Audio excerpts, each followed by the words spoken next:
Today I fucked up by agreeing to go out on a date with the school douchebag and getting humiliated.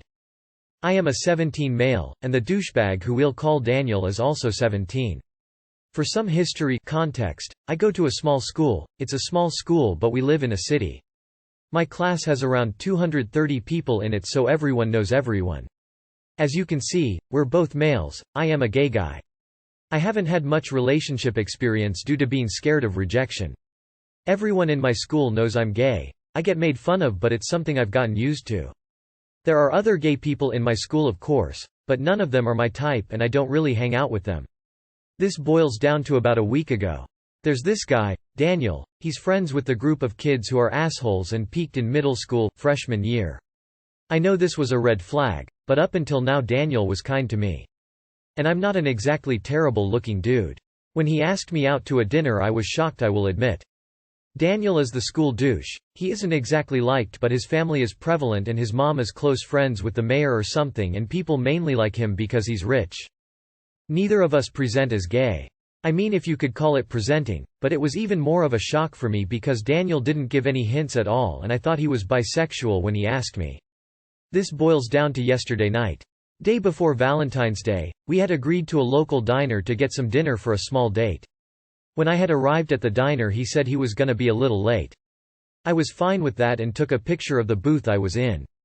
I waited over 2 hours for Daniel to show. From texts to calling his phone. After about 10 minutes after 2 hours I get a text from Daniel calling me a loser and a picture of me sitting alone at the booth. I then get notifications of his social media accounts and pictures of me sitting alone at the booth with captions calling me slurs and a loser in them.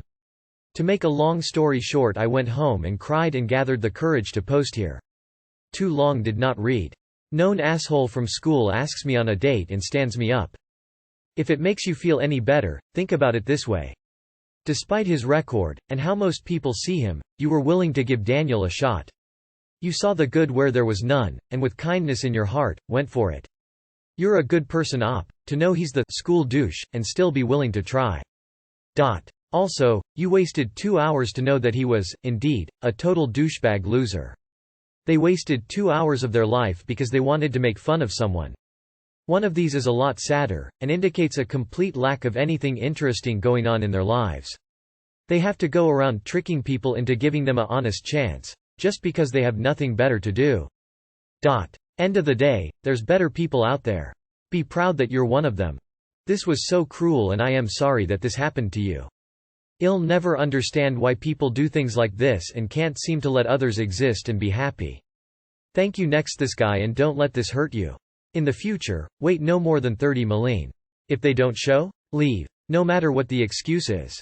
Never settle for someone who doesn't value your time.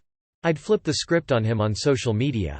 Guy went through a lot of work just to get pictures of me to jerk off to. There is a difference between sad and pathetic. What happened to you was sad, but you were honest and did nothing wrong. What he did to you was pathetic and cruel. He was wrong in all aspects. You can hold your head high and just let others know what he did. They already know you are gay. The fact that he is showing it on social media is just a loss for him.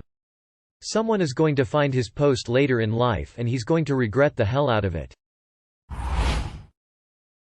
Today I fucked up by might getting my girlfriend pregnant. PT.2.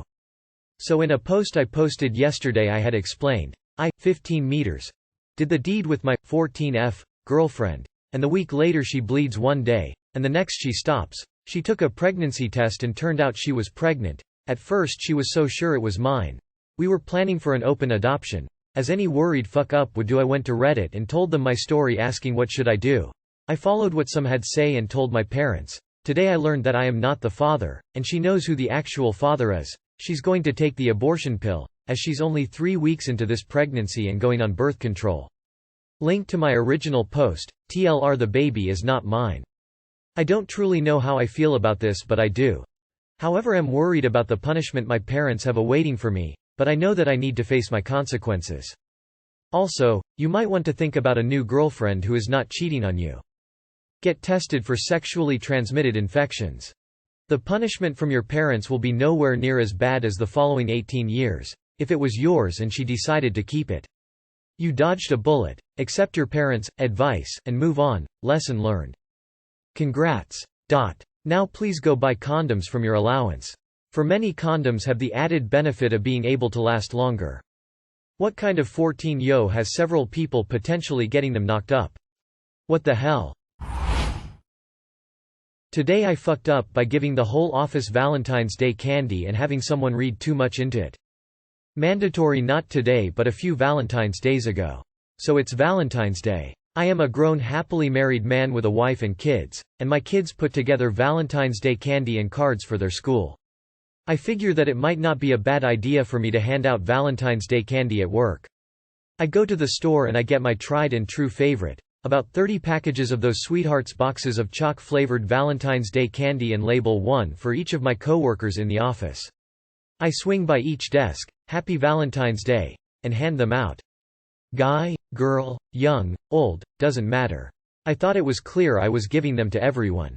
A few of the older ladies in the office thanked me and said they hadn't gotten Valentine's Day candy in years, since their husband died, etc.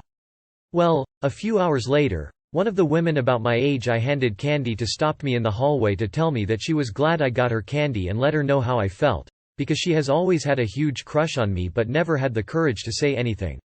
I had to gently let her down and let her know that I got candy for everyone, and that I was a happily married man with a family.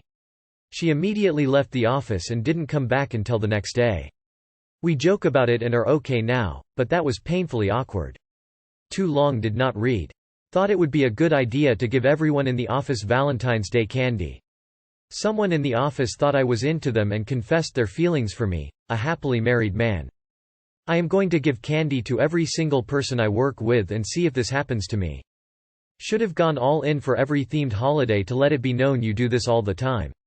St. Patrick's Day, Halloween, Thanksgiving, Dia de los Muertos. LMAO, can't imagine how awkward that was, but hey, at least you got a good friend out of it. That doesn't sound like you fucked up. That sounds like they fucked up. That was an extreme assumption on her part. It's not like you gave her flowers or a romantic card.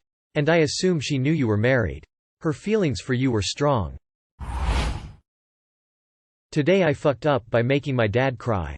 My dad and I never really had the best relationship in the world. We always ended up arguing every time I came over. It was always yelling and me end up leaving. My mom invited me for lunch because it was my big brother's birthday. We were celebrating until my dad came out of his cave. He hugged my brother and tried to hug me too, but I pushed him back with hatred and didn't make an eye contact or say a word to him. I saw his smile fade and I've never seen that face he made. As the asshole that I am, I didn't apologize or care and went on with my day celebrating my brother's birthday. My mom wanted me to stay the night and I agreed. Surprisingly, my dad was nowhere around. I asked my mom where he was and she said she had no clue. We started playing games and my mom gave me 3 cards. It had my birth date on each one. I opened each of them and it was all from my dad. My mom explained how he wanted to give me these cards for my birthday, but we always ended up fighting.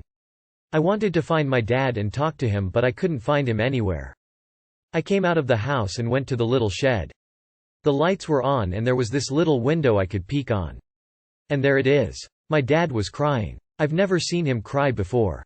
He was holding something in his hands and it was a picture of me when I was a baby. He was hugging it while tears was running from his face. I felt so bad my stomach and heart dropped and I wanted to cry. I realized how much I've really messed up. I really didn't know what to do so I just left, sat on my car for a moment, and left without saying goodbye. I cried thinking about my dad crying and it's probably one of the heartbreaking things I've seen. I want to go back and hug him and tell him how sorry I was for everything. If I could just go and tell him all of this, I would. I broke my dad. The man who sacrificed everything for me. I don't know if I can ever show my face on his household again. I know this is all my fault.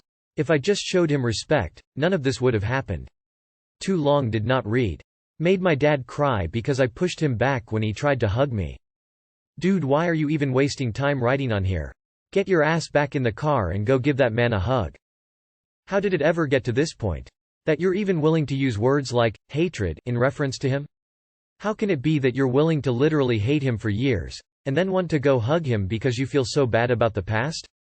This really sounds like you need a counselor to help you unpack this. You are both still alive. You still have time. Just go give him a hug.